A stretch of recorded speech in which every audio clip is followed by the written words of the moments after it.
Hello everyone. Today we are going to study about a heating effect of electric current. First of all, what is heating effect of electric current? When an electric current is passed through a conductor, the conductor becomes hot after some time and produce heat. This effect of electric current is called heating effect of electric current. जब भी किसी conductor में से current flow करता है तो कुछ समय के बाद वो गर्म हो जाता है और उसमें से हीट प्रोड्यूस होने शुरू हो जाती है। तो जो ये इफ़ेक्ट जो है किसका, इलेक्ट्रिक करंट का, उसको बोलते हैं heating effect of electric current. बेटा for example, what happen when you switch on an electric iron, within a few seconds the bottom plate of electric iron gets heated up. Where does this heat comes from? This heat is produced by the heating effect of electric current. बेटा जब आप electric iron का switch on करते हो तो क्या होता है, कुछ ही सेकंड के बाद जो बॉटम में जो हमारे पास एक प्लेट लगी होगी आयरन के नीचे, उसको बोलते हैं हमारे पास एलिमेंट जो लगा होगा वो गर्म होना शुरू हो जाएगा। क्लियर? तो बेटा जो हमारे पास है ये जो हीट गर्म होना शुरू हो गया मीन्स उसमें हीट प्रोड्यूस होनी शुरू होगी। तो मतलब वो जो उसमें हीट जो आई वो कहाँ से आई? सो इसके पीछे रीज़न क्या है बेटा, ये किसके कारण होता है? This is due to the heating effect of electric current. और जो ये हमारे पास heating effect of electric current होता है इसके एग्जांपल आ जाएंगे हमारे पास बेटा electric iron, electric toaster, water heater work on this effect. मतलब electric iron, electric heater, electric toaster, electric oven, ये जो बेटा सारे हैं किसके ऊपर काम करते हैं? Heating effect of electric current. अभी बेटा जो हमारे पास जब किसी कंडक्टर में से करंट फ्लो करता है तो उसमें से हीट प्रोड्यूस होती है। तो जो हीट प्रोड्यूस होगी उसके लिए हमारे पास एक एक्सप्रेशन होता है, उसको हम जूल्स हीटिंग इफेक्ट भी बोलते हैं। तो उसको ड्राइव करने के लिए हम मान लेते हैं if Q amount of charge flow through a potential difference of volt V. मान लो आपके पास जो क्यू अमाउंट ऑफ चार्ज जो है फ्लो कर रहा है, जहाँ पे जो पोटेंशियल डिफरेंस है कितना है हमारे पास वो वी है। देन वर्क डन, बेटा वर्क डन किसके और होता है? This is equal to charge into potential होता है। This is equation number 1। What बेटा जो हमारे पास करंट होता है, करंट किसके और होता है? Charge upon time. तो दिस इंप्लाइज अभी जो चार्ज हो जाएगा this is equal to current into time. This is equation number 2। अभी जो इक्वेशन 2 है उसको हम put equation 2 in equation 1 we get.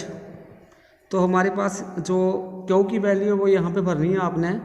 तो W is equal to V I T हो जाएगा। तो वर्क डन किसका हो गया? Potential multiply current multiply time. This is equation number 3।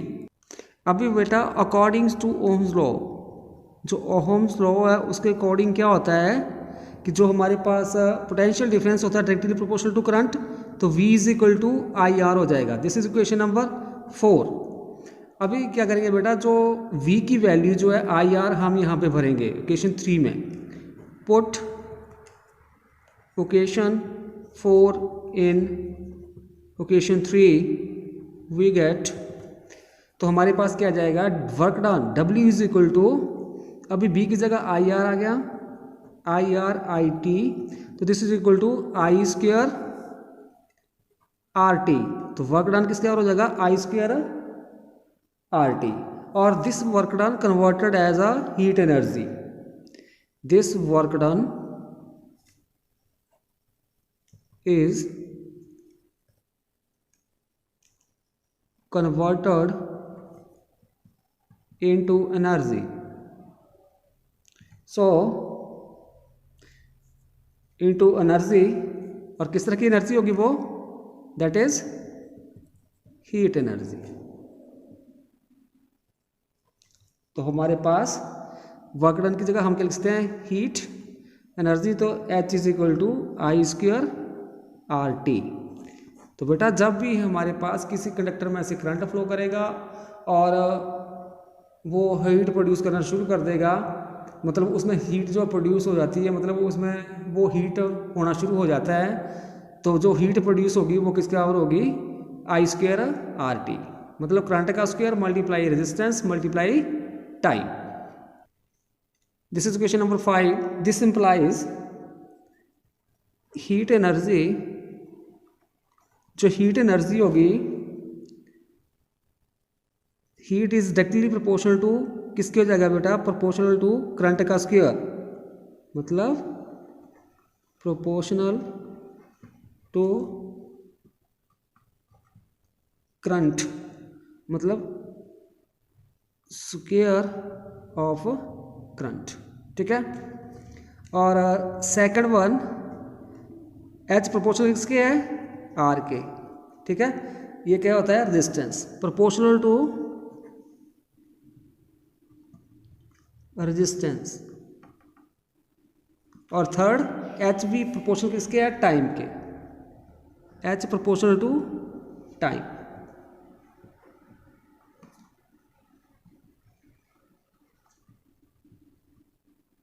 ठीक है। तो मतलब क्या हुआ बेटा, जब भी किसी कंडक्टर में हीट प्रोड्यूस होगी वो डायरेक्टली प्रोपोर्शनल होगी किसके, करंट के स्क्वायर के, और जो रेजिस्टेंस होगी उस कंडक्टर की, और कितने टाइम तक वो हीट प्रोड्यूस हो रही है। और जो बेटा हमारे पास जो अभाव इफेक्ट आया, वो उसको हम और क्या बोलते हैं, जूल हीटिंग का इफेक्ट बोलते हैं। नेक्स्ट है application of heating effect of current. First one is heating effect of current is used in electric toaster, electric water heaters, electric iron, room heater etc. जो हमारे पास हीटिंग इफेक्ट होता है electric current का, उसका हम use कहाँ पे करते हैं, इलेक्ट्रिक टोस्टर में, इलेक्ट्रिक वाटर हीटर में, इलेक्ट्रिक आयरन और रूम हीटर में। The heating element is made up of nichrome magnesium because it has high resistivity and high melting point. बेटा जो हीटिंग एलिमेंट लगा होता है इन अप्लाइंसेस में, वो हम किसका यूज़ करते हैं, निक्रोम वायर और मैग्नीशियम वायर का। वो किस लिए यूज़ करते हैं, क्योंकि जो हीटिंग एलिमेंट होता है वो हमें इस प्रकार का चाहिए कि उसकी रेजिस्टिविटी हाई होनी चाहिए और हाई मेल्टिंग पॉइंट होना चाहिए। तो निक्रोम और मैग्नीशियम का जो हीटिंग एलिमेंट होगा उसकी हाई रेजिस्टिविटी होगी और हाई मेल्टिंग पॉइंट होगा। One more property which makes these alloy useful for such application is that their resistivity is not much affected by increase in temperature। और जो इनकी एक और प्रॉपर्टी होती है निक्रोम और मैग्नीशियम वायर की, ये जिस alloy की बनी होती है उसमें क्या होता है कि अगर टेम्परेचर भी इंक्रीज कर दे, अगर टेम्परेचर भी इंक्रीज होता है तो जो इसकी रेजिस्टिविटी है उसके ऊपर ज़्यादा फर्क नहीं पड़ता है, जो इनकी जो निक्रोम और मैग्नीशियम की रेजिस्टिविटी के ऊपर उतना इफेक्ट नहीं पड़ता है। तो नेक्स्ट जो है बेटा electric fuse. A fuse is a safety device for circuit and electrical appliances. जो एक फ्यूज़ जो होता है एक सेफ्टी डिवाइस होती है किसी भी सर्किट के लिए या इलेक्ट्रिकल अप्लाइंसेस के लिए। ठीक है।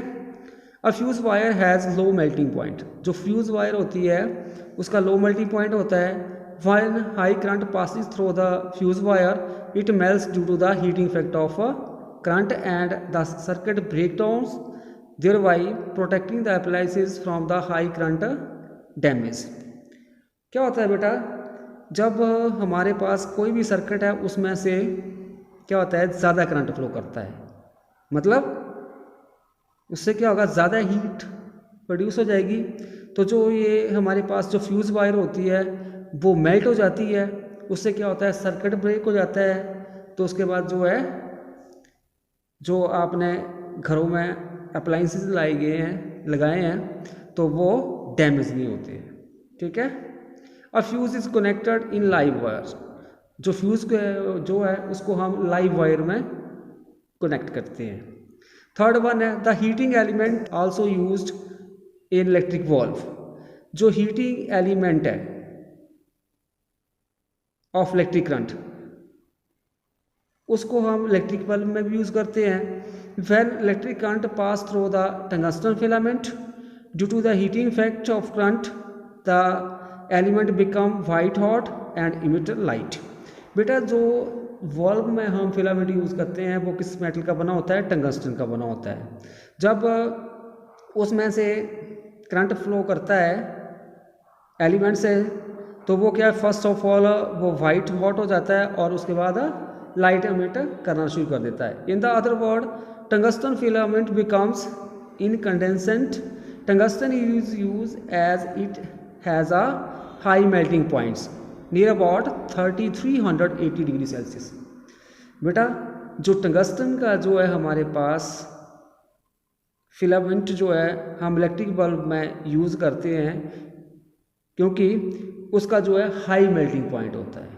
मीन्स जब उस बल्ब में से जो आपके पास करंट फ्लो करेगा फिलामेंट में से तो क्या होगा? वो हीट होगा। अगर उसका जो मेल्टिंग पॉइंट कम हो तो वो ब्रेक हो जाएगा, बट जो हमारे पास टंगस्टन होता है उसका मेल्टिंग पॉइंट हाई होता है, इसलिए हम उसको वॉल्व में यूज़ करते हैं as a filament. The valve is filled with chemically inert gases like neon argon as tungsten does not react with these gases. जो वॉल्व जो होता है उसमें जो केमिकली इनर्ट गैसेज भरी जाती हैं जैसे नियॉन भरते हैं या आर्गॉन, और जो नियॉन और आर्गॉन जो है ये दोनों गैसेज जो है टंगस्टन के साथ रिएक्ट नहीं होती है। ठीक है। So these are the applications of heating effect of electric current. Next one is electric power. The rate at which energy is used by an electric appliance is called electric power of that appliance।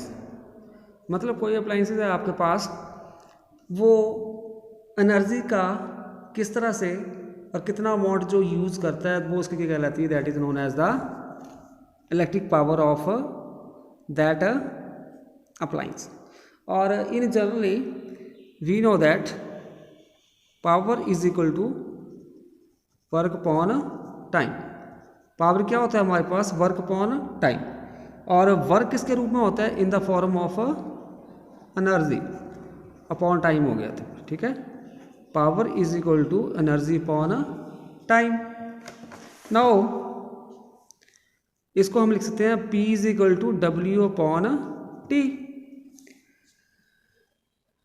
अभी बेटा हमारे पास क्या होता है? जो work done होता है, वर्क डन किसके बराबर है? In the form of heat, that is I square RT। Clear. V is equal to IR होता है और I is equal to V upon R होता है। हो गया। ठीक है। अभी V अपॉन R I की जगह यहाँ पे भर दो तो W is equal to V upon R का स्क्वायर RT। ठीक है। अभी यहाँ पे बन जाएगा V square over R square RT, R के साथ इधर square cancel, this is equal to V square RT। तो हमारे पास क्या हो गया? V square upon RT। तो W is equal to V square upon R multiply T। अब इसके बाद बेटा नेक्स्ट जो है V is equal to IR भी होता है, तो यहाँ पे थोड़ा इसको रिअरेंज कर दो। V स्क्वायर है तो V multiply VT over R लिख दिया। ठीक है। V एक I की जगह हमने IR भर दिया और इधर R मल्टीप्लाई T, R के साथ R cancel, W is equal to VIT बन गया। ठीक है। बेटा जो पावर का जो मेन फार्मूला होता है बेटा वो होता है हमारे पास, आपने याद रखना है P is equal to VI। ठीक है।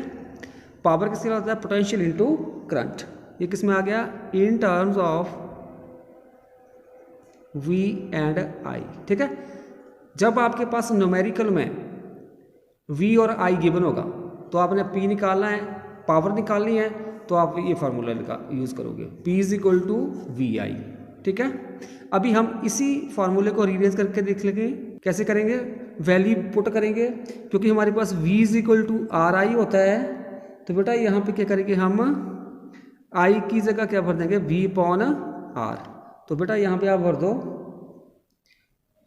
P इज इक्वल टू, अभी आई की जगह V अपॉन आर हो गया V, तो this is equal to P is equal to B square upon R. तो ये फार्मूला बन जाएगा, ये हो जाएगा बेटा in terms V and R। जब आपके पास V और R आपको गिवन होगा, P निकालना होगा, तो आपने फार्मूला यूज़ करना P is equal to B square upon R. अभी जो है, अभी हम जानते हैं बेटा उसी तरह से V is equal to R I, ठीक है। तो अभी V is equal to R I यहाँ पे भर दो, तो ये बन जाएगा P is equal to R I का स्क्वायर अपॉन आर। तो this implies P is equal to R square I square upon R, cancel हो जाएगा। This implies P is equal to I square R, ठीक है। तो ये किसको हो जाएगा, इन terms of I and R. जब आपके पास आई और आर गिवन होंगे, आपने पावर निकालनी होगी, तो आपने फार्मूला लगाना है P is equal to I square R. तो देख लो बेटा, मेनली आपके पास क्या है, मेरे फार्मूला जो है P is equal to V I होता है। फिर अभी यहाँ से आप इसको रिलीज करके P is equal to B square upon R और P is equal to I square R. तो ऐसा यूनिट क्या होता है, पावर के वॉट होते हैं। कई बार क्वेश्चन आता है डिफाइन 1 वॉट। तो 1 वॉट क्या होता है, an electrical appliance is said to be of power 1 watt if it draws a current of 1 ampere when connected to a potential difference 1 volt। बस 1 किलो वाट होता है, दिस इज इक्वल टू 1000 वाट के बराबर होता है। Commercial unit of electric energy, जो electric energy होती है उसकी कमर्शियल यूनिट क्या होते हैं हमारे पास, the commercial unit of electrical energy is board, BOARD, board of trade unit, उसको हम लिखते हैं BOTU, और सिंपली हम इसको क्या बोलते हैं, आई यूनिट। बेटा वो जो आपके पास 1 BOTU, board of trade unit, किसके बराबर होता है, 1 किलोवाट आवर्स के बराबर, ठीक है। और इसको हम सिंपली यूनिट भी बोलते हैं, तो 1 unit is equal to 1 kilo watt. जो बेटा हमारे घरों में बिजली आती है, जो आपके पास जो मीटर में यूनिट काउंट किए जाते हैं, तो वो 1 यूनिट जो होता है 1 किलो वाट आवर के बराबर होता है, ठीक है। बेटा कई बार क्वेश्चन आता है कि convert 1 kilo watt hours into joules, मतलब 1 किलो वाट आवर्स को आपने जूल में कन्वर्ट करना है। तो बेटा हम we know that 1 kilo watt hours किसका हो गया, किलो का मतलब 1000 वाट, और आवर्स में सेकंड में चेंज करेंगे तो 3600 सेकंड होते हैं। तो हो जाएगा बेटा 36 और साथ में 50 वाट सेकंड। तो 1 2 3 4 5 6 के बाद पॉइंट लगेगा, 3.6 इंटू 10⁶ वाट सेकंड जूल के बराबर होता है। तो 1 kilo watt hours is equal to 3.6 into 10⁶ joule के बराबर होता है।